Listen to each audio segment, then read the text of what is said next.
Hello बच्चों, अनंत ज्ञान भाई सज्जन में आप सभी का हार्दिक स्वागत है। आज हम क्लास 11th हिंदी का चैप्टर 2 कृष्णा सोबती के विषय में पढ़ेंगे। ये पूरा पाठ सविस्तृत रूप से पढ़ेंगे और समझेंगे। तो आपने नवरात्रि बड़े धूमधाम से मना लिए हैं और मना रहे हो, तो अब बच्चों क्लास लेने का समय हो गया है। तो पहले क्लास ले लो और लाइक शेयर और सब्सक्राइब जरूर करना। तो ये कहानी लिखी है मियां नसरुद्दीन की। कृष्णा सोबती ने, जो एक बहुत ही सुप्रसिद्ध कवयित्री हैं, मतलब लेखिका हैं। उनका जन्म सन 1925 में गुजरात के पश्चिमी पंजाब, जो कि वर्तमान में पाकिस्तान में है, वहां हुआ था। और इनकी प्रमुख रचनाएं हैं जिंदगी नामा, दिलो दानिश, ए लड़की, समय सरगम। जो उपन्यास हैं डार से बिछुड़ी, मित्रों मरजानी, बादलों के घेरे, सूरजमुखी अंधेरे के, ये शब्द इनके कहानी संग्रह हैं। हम अस्मत् शब्दों के आलोक में, ये इनके शब्द चित्र और संस्मरण हैं।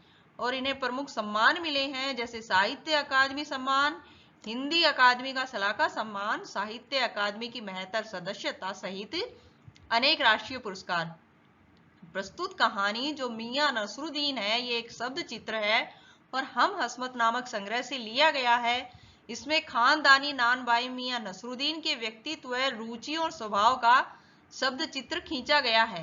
मियां नसरुद्दीन अपने मसीहाई अंदाज से रोटी पकाने की कला और उसमें अपने खानदानी महारत को बताते हैं। वे ऐसे इंसान का भी प्रतिनिधित्व करते हैं जो अपने पैसे को कला का दर्जा देते हैं और करके सीखने को असली हुनर मानते हैं। अब कहानी शुरू होती है मियां नसरुद्दीन। तो इस कहानी में बताया है मियां नसरुद्दीन किस प्रकार के इंसान थे और उनका कैसा स्वभाव था और किस प्रकार वे अपनी रोटियों को बनाते थे और किस प्रकार एक लतीफे वाले अंदाज में कैसे ग्राहकों को लुभाते थे। साहबो, उस दिन अपना मटिया महल की तरफ से न गुजर जाते तो राजनीति, साहित्य और कला के हजारों हजार मसीहों के धूम धड़क्के में नान भाइयों के मसीहा मियां नसरुद्दीन को कैसे तो पहचानते और कैसे उठाते लुत्फ उनके मसीही अंदाज का। मसीहा अर्थात भगवान तरह, मतलब एक तरह से खुलापन, जो मतलब स्वतंत्र हो और अपने खुले दिमाग का हो, खुले स्वभाव का हो, उससे मसीहा कहा गया है। नान भाइयों के मसीहा अर्थात वह नान भाई बनाने में उन्हें बहुत ही महारत हासिल थी। तो अब इसमें कहा है कि मतलब जो साहब था, उसने मतलब जो लेखिका थी, वह अगर मटिया महल की तरफ से उस दिन ना गुजरती तो उन्हें कभी भी नान भाइयों के जो मसीहा मियां नसरुद्दीन है, उनको ना तो वो कभी पहचान पाते और ना ही उनका जो मसीहा अंदाज था उसका लुत्फ उठा पाते। हुआ यह कि हम एक दोपहरी जामा मस्जिद के आड़े पड़े मटिया महल के गड़ैया मोहल्ले की ओर निकल गए। एक निहायत मामूली अंधेरी सी दुकान पर पटापट आटे का ढेर संते देख ठिठके। सोचा सेवइयों की तैयारी होगी, पर पूछने पर मालूम हुआ कि खानदानी नान भाई मियां नसरुद्दीन की दुकान पर खड़े हैं। मियां मशहूर हैं 56 किस्म की रोटियां बनाने के लिए। अब जब मतलब एक दोपहरी को जब वो लेखक और लेखिका और वो जो उनके साथ थे कोई, तो वे जब घूमने के लिए निकले तो जो मटिया महल का जो गड़ैया मोहल्ला था उसकी ओर निकल गए।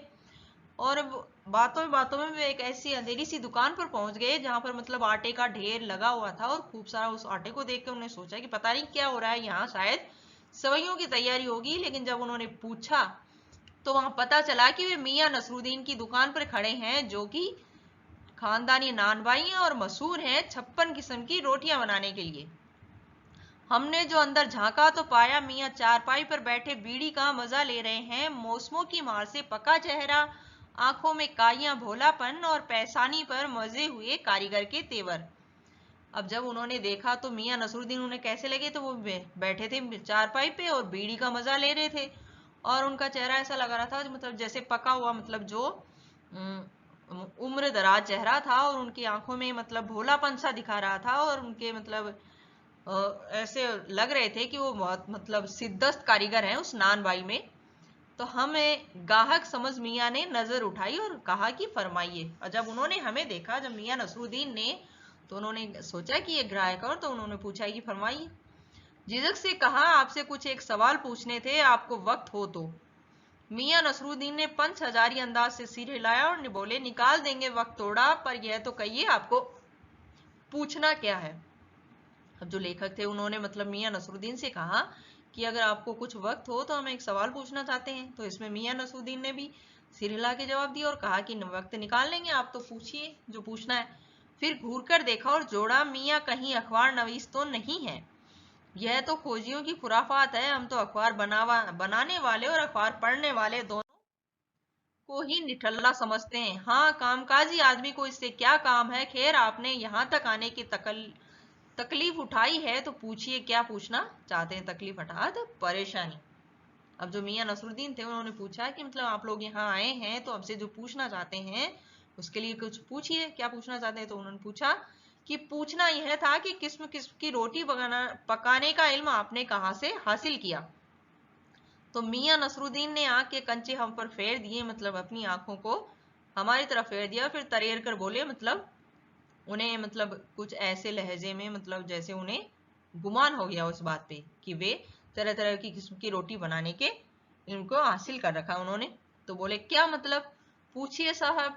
नान भाई इल्म लेने कहीं और जाएगा क्या? नगीना साज के पास, क्या आईना साज के पास, क्या मीना साज के पास, या रफू रग या रंगरेज या तेल तमोली से सीखना जाएगा? क्या फरमा दिया साहब, यह तो हमारा खानदानी पैसा ठहरा। हाँ, इल्म की बात पूछिए तो जो कुछ सीखा है अपने वालिद उस्ताद से ही, मतलब यह है कि हम घर से न निकले कोई पैसा अख्तियार करेंगे। अब मियाँ नसरुद्दीन से जब उन्होंने लेखन में पूछा कि आपने जो किस्म किस्म की रोटी पकाने का हुनर है ये कहाँ से हासिल किया, तो इसमें मतलब वो थोड़े से गुस्से हो गए और आंखें तरेर कर, मतलब आंखों में गुस्सा भर के वो बोले कि मतलब हम कहाँ जाएंगे ये हुनर लेने के लिए, क्योंकि ये तो हमारा खानदानी पैसा है और इसे हमने अपने वालिद, मतलब अपने पिता से सीखा है जो इस चीज के उस्ताद थे। बाप दादा का हुनर था ही वही उनसे पाया और वालिद मरहूम के उठ जाने पर आ बैठे उन्हीं के ठिये पर। वालिद मरहूम अर्थात उनके जो पिता थे वे मर चुके थे, इसलिए उन्हें मरहूम कहा गया। तो लेखक ने पूछा, आपके वालिद? मियाँ नसरुद्दीन की आंखें लम्हा भर को किसी भट्टी में गुम हो गई, लगा गहरी सोच में है। फिर सिर हिलाया, क्या आंखों के आगे चेहरा जिंदा हो गया। हाँ, हमारे वालिद साहब मशहूर थे मियाँ बरकत शाही नान भाई गडैया वाले के नाम से, और उनके वालिद यानी कि हमारे दादा साहिब थे आल नान भाई मियाँ कल्लन। अब लेखक को मतलब मियाँ नसरुद्दीन बता रहे हैं कि जो हमारे वालिद थे अर्थात हमारे जो पिता थे वे मशहूर थे, उनका नाम था शाही नान भाई गडैया वाले के नाम से बरकत, मियाँ बरकत शाही। और जो उनके पिता थे अर्थात मियाँ नसरुद्दीन के जो दादा थे आला नान भाई मियाँ कल्लन, वे भी बहुत मशहूर थे। आपको इन दोनों में से किसी किसी की कोई नसीहत याद हो? नसीहत अर्थात मतलब कोई ऐसा वाकया या ऐसा मतलब ऐसी बात जो मतलब उनके लिए यादगार बन जाए या फिर उनके आगे जाके उनके काम आए। नसीहत का है कि मियाँ काम करने से आता है, नसीहतों से नहीं। अर्थात मतलब जो कोई हमें हुनर सिखाए, मतलब उसे जब काम करते हैं तभी वो काम आता है। बजा फरमाया अर्थात आपने सही फरमाया। यह तो बताइए कि जब आप इस काम पर लगे तो वालिद साहब ने सीख के तौर पर कुछ तो कहा ही होगा। नसरुद्दीन साहब ने जल्दी जल्दी 2-3 कस खींचे अर्थात बीड़ी के, फिर गला साफ किया और बड़े अंदाज से बोले, अगर आपको कुछ कहलवाना ही है तो बताए दिए देते हैं। अब आप जानो, जब बच्चा उस्ताद के यहाँ पढ़ने बैठता है तो उस्ताद कहता है, उस्ताद अर्थात गुरु, जो गुरु है जो मुस्लिम भाषा में उसे उस्ताद कहा जाता है। कहे अलीफ, बच्चा कहता है अलीफ। कह बे, बच्चा कहता है बे। कह जिम, बच्चा कहता है जिम। अर्थात अलीफ बे जिम ये सब उनकी उर्दू की जो बारकड़ी होती है वो है, और उसी के लिए वो कहते हैं कि जब उस्ताद के साथ बच्चा पढ़ने बैठता है तो वो उसे वही सिखाता है जो उसे पढ़ने गया है। तो इसी प्रकार उन्होंने कहा कि इसी बीच उस्ताद जोर का एक हाथ सिर पर धरता है और शागिर्द अर्थात शिष्य चुपचाप परवान करता है। और समझे साहिब, एक तो पढ़ाई ऐसी और दूसरी बात बीच में छोड़ सामने से गुजरते मीर साहब को आवाज दे डाली, कहो भाई मीर साहब, सुबह न आना हुआ पर क्यों? अब वो बात कह रहे थे, मियां नसरुद्दीन इतने में ही उन्हें एक मीर साहब दिखाई दे दिए, तो उन्होंने अपनी बात को बीच में काटी और कहा, और मीर साहब को आवाज दे डाली और कहा कि सुबह आना नहीं हुआ तो क्यों नहीं आना हुआ? मीर साहब ने सिर हिलाया, मियाँ अभी लौट के आते हैं तो बताएंगे। आप दूसरी पढ़ाई की बाबत कुछ कह रहे थे ना? इस बार मियाँ नसरुद्दीन ने यूं सिर हिलाया कि सुकरात हो। हाँ, एक दूसरी पढ़ाई भी होती है। सुनिए, अगर बच्चे को भेजा मदरसे तो बच्चा न कच्ची में बैठा, न बैठा हुआ पक्की में, न दूसरी में, और जा बैठा तीसरी में। हम ये पूछेंगे कि उन 3 जमातों का क्या हुआ? जमात अर्थात क्लासें। 3 जमात अर्थात 3 क्लासों का क्या हुआ? क्या हुआ उन 3 क्लासों का? अपना ख्याल था कि मियाँ नसरुद्दीन नान भाई अपनी बात का निचोड़ भी निकालेंगे, पर वह हम ही पर दागते रहे। आप ही बताइए, उन 2-3 जमातों का हुआ क्या? यह बात मेरी समझ के तो बाहर है। इस बार शाही नान भाई मियां कल्लन के पोते अपने बचे कुचे दांतों से खिलखिला के हंस दिए और बोले कि मतलब मेरा साफ न था। लो साहिबो, अभी साफ हुआ जाता है, जरा सी देर को मान लीजिए। हम बर्तन धोना न सीखते, हम भट्टी बनाना न सीखते, भट्टी को आंच देना न सीखते, तो क्या हम सीधे सीधे नान बाई का हुनर सीख जाते। अब ये जब उन्होंने मतलब मियां नसरुद्दीन ने इतनी बात कही कि जब मतलब पढ़ाई की बात कर रहे थे, तो उन्होंने कहा कि मतलब जब बच्चा मदरसे अर्थात स्कूल को मुस्लिम भाषा में मदरसा कहा जाता है, तो स्कूल में जब बच्चा बैठता है तो बच्चा गया न वह कच्ची में बैठा, न पक्की में, न दूसरी में, और सीधा जा पूछा तीसरी में। तो बाकी जो पहले की जो 3 क्लासें थी उनके बारे में पूछते हैं कि उनका क्या हुआ। तो यह बात लेकर के समझ से बाहर थी। तब इस बात पे मतलब वो नसरुद्दीन मियां थे, वे खिलखिला कर हंस दिए। तब उन्होंने कहा कि इस बात को हम समझा के कहते हैं कि जब बच्चा मतलब जब हम नान बाई का ये धंधा सीख रहे थे, तो इसमें हमने जब अगर बर्तन धोना नहीं सीखते, भट्टी बनाना नहीं सीखते, भट्टी को आंच देना नहीं सीखते, तो हम क्या सीधे सीधे नान बाई का हुनर सीख जाते। मतलब जो भी हमें सीखना होता है उससे हमें कैसे अर्थात शुरू से शुरुआत करनी पड़ती है, उसी के बाद हम आगे जाकर उसमें अभ्यस्त हो सकते हैं। मियां नसरुद्दीन हमारी और कुछ ऐसे देखा कि किए जैसे मतलब हमसे जवाब पाना हो, फिर बड़े ही मजे अंदाज में कहा, कहने का मतलब साहब यह है कि तालीम भी बड़ी चीज होती है। तालीम अर्थात मतलब उस चीज में महारत हासिल करना, मतलब उस पढ़ाई को हासिल करना, या फिर महारत मतलब उसमें ऐसा सिद्धस्त होना उस पढ़ाई को, तालीम मतलब पढ़ाई को, उस पढ़ाई में ऐसा सिद्धस्त होना, उस कार्य में ऐसा सिद्धस्त होना कि उससे मतलब हम परफेक्ट हो जाएं।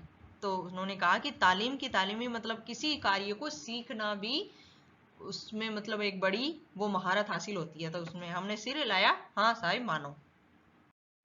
मियां नसरुद्दीन जोश में आ गए और उन्होंने कहा, हमने न लगाया होता खोमचा तो आज क्या यहाँ बैठे होते। तब उन्होंने कहा कि यदि हमने ये नहीं लगाया होता ये टेंट वेंट, तो हम लोग आज यहाँ क्या बैठे होते। मियां को खोमचे वाले दिनों में भटकते देख हमने बात का रुख मोड़ा और आपने खानदानी नान भाई होने का जिक्र किया, क्या यहाँ और भी नान भाई हैं। मियां ने घूरा, बहुतेरे पर खानदानी नहीं, सुनिए दिमाग में चक्कर काट गई है एक बात। हमारे बुजुर्गों से बादशाह सलामत ने यूं कहा, मियां नान भाई कोई नई चीज खिला सकते हो, हुक्म कीजिए जहांपना। अब जो मतलब उन्होंने जो लेखक थे उन्होंने जब पूछा कि क्या यहाँ और भी नान भाई हैं, तब इस पर मियां नसरुद्दीन थोड़े वो क्रोधित हो गए। उन्होंने कहा कि दिमाग में बात चक्कर काट गई है और हम आपको एक ऐसा वाकया सुनाते हैं वो बादशाह सलामत का। उन्होंने कहा कि हम मतलब हमारे जो बुजुर्ग थे उनसे बादशाह सलामत ने कहा कि मियां नान भाई कोई नई चीज खिला सकते हो। तो उन्होंने कहा, हुक्म कीजिए जहांपना। तो बादशाह सलामत ने फरमाया, कोई ऐसी चीज बनाओ जो ना आग से पके न पानी से बने। क्या उनसे बनी ऐसी चीज? लेखक ने पूछा। क्यों ना बनती साहिब, बनी, और बादशाह सलामत ने खूब खाई और खूब सराई। तो वे बोले कि मतलब उसने क्या बनाया होगा। लगा हमारा आना कुछ रंग लाया चाहता है। बेसब्री से पूछा, वह पकवान क्या था? कोई खास ही चीज होगी। मियां कुछ देर सोच में खोए रहे, फिर सोचा पकवान पर रोशनी डालने को है कि नसरुद्दीन साहिब बड़ी रुखाई से बोले, यह हम न बतावेंगे, बस आप इतना समझ लीजिए कि एक कहावत है कि खानदानी नानवाई कुएं में भी रोटी पका सकता है। कहावत जब भी गढ़ी गई हो हमारे बुजुर्गों के कर्तव्य पर ही पूरी उतरती है। मजा लेने के लिए टोका। कहावत यह सच्ची भी है कि मियां ने तरेरा, जब मतलब वे जो आए थे लेखक वे पूछे कि मतलब ये सब कैसे हुआ, कि ऐसी चीज कैसे बनी जो आग से भी नहीं पकी और पानी से भी नहीं बनी, लेकिन फिर भी उन्होंने मतलब एक ऐसी रोटी बना दी, नानबाई बना दी। मतलब फिर बाद में उन्होंने कहा कि एक मतलब कहावत है कि वो एक कहावत बनी थी, कौन सी कहावत बनी थी इसमें मैंने, तो कहावत जब भी गढ़ी गई थी यह बुजुर्गों के कर्तव्य पर ही पूरी उतरती है। मजा लेने के लिए जब उन्होंने लेखक ने टोका कि मतलब कहा ये कहावत सच्ची भी हो सकती है, तो मियाँ को गुस्सा आ गया, और क्या झूठी है? तब उन्होंने कहा झूठी है। फिर उन्होंने कहा, आप ही बताइए रोटी पकाने में झूठ का क्या काम, झूठ से रोटी पकेगी, क्या पकती देखी है कभी? रोटी जनाब पकती है आंच से, समझे। सिर हिलाना पड़ा, ठीक फरमाते हैं अर्थात सही कहते हैं। इसी बीच मियाँ ने किसी और को पुकार लिया और कहा, मियाँ रहमत इस वक्त इधर को, अरे वह लौंडिया न आई रुमाली लेने, शाम को मंगवा लीजो। लौंडिया अर्थात किसी लड़की के लिए कहा है, रुमाली अर्थात रोटी, रुमाली रोटी। मियाँ एक बात और आपको बताने की जहमत उठानी पड़ेगी, जहमत अर्थात परेशानी। मियाँ ने एक और बीड़ी सुलगा ली थी, सो कुछ फुर्ती पा गए थे। पूछी अरे बात ही तो पूछिएगा, जान तो न लेवेंगे। उसमें भी अब क्या देर है, 70 के हो चुके हैं। फिर जैसे अपने से ही कहते हो, वालिद मरूम तो कूच की 80 पे, पर क्या मालूम हमें इतनी मोहलत मिले ना मिले। इस मजमून पर हमसे कुछ कहते न बनाया तो कहा अभी यही मजमून अर्थात इस मसले पर, मतलब इस वाक्य पर जब उन्होंने कहा कि वालिद मरूम तो हमारे 80 के जब हुए थे वे सब उसी समय खत्म हो गए थे, लेकिन हमें पता नहीं, हम अभी 70 के तो हो चुके हैं, 80 पार करेंगे या नहीं करेंगे। इस बात पर उन्होंने लेखक ने कुछ कहते नहीं बना। फिर अभी यही जाना था कि आपके बुजुर्गों ने शाही बावर्ची खाने में तो काम किया ही होगा। मियाँ ने बेरुखी से टोका, वह बात तो पहले ही हो चुकी ना। हो तो चुकी साहिब, पर जानना यह था कि दिल्ली की किस बादशाह के यहाँ आपके बुजुर्ग काम किया करते थे। अजी साहिब, क्यों बाल की खाल निकालने पर तूने कह दिया ना कि बादशाह के यहाँ काम किया करते थे, सो क्या काफी नहीं? हम किसियानी हंसी हंसे, है तो काफी, पर जरा नाम लेते तो उसे वक्त से मिला लेते। वक्त से मिला लेते खूब, पर किसे मिलाते जनाब? आप वक्त से मियाँ से जैसे हमारी खिल्ली उड़ाते हो। वक्त से वक्त को किसी ने मिलाया है आज तक? खैर पूछिए, किसका नाम जानना चाहते हैं? दिल्ली सिख के बादशाह का ही ना, उनका नाम कौन नहीं जानता? जहां पना बादशाह सलामती है ना। कौन से? बहादुर शाह जफर की? मियाँ ने खिसकर कहा। फिर अलट पलट के वही बात लिख लीजिए, बस यही एक नाम है। आपको कौन बादशाह के नाम चिट्ठी रुका भेजना है कि डाक खाने वाले के लिए सही नाम पता ही जरूरी है? अब मतलब जो लेखक थे उन्होंने जब पूछना चाहा कि वे किस बादशाह सलामत की बात कर रहे थे, तो वो मियाँ जो है वो थोड़े से मतलब नाराज से हो गए। बेरुखी से उन्होंने कहा कि मियाँ के मतलब किस बादशाह का नाम जानना, आपको कौन सा वहां चिट्ठी भेजनी है?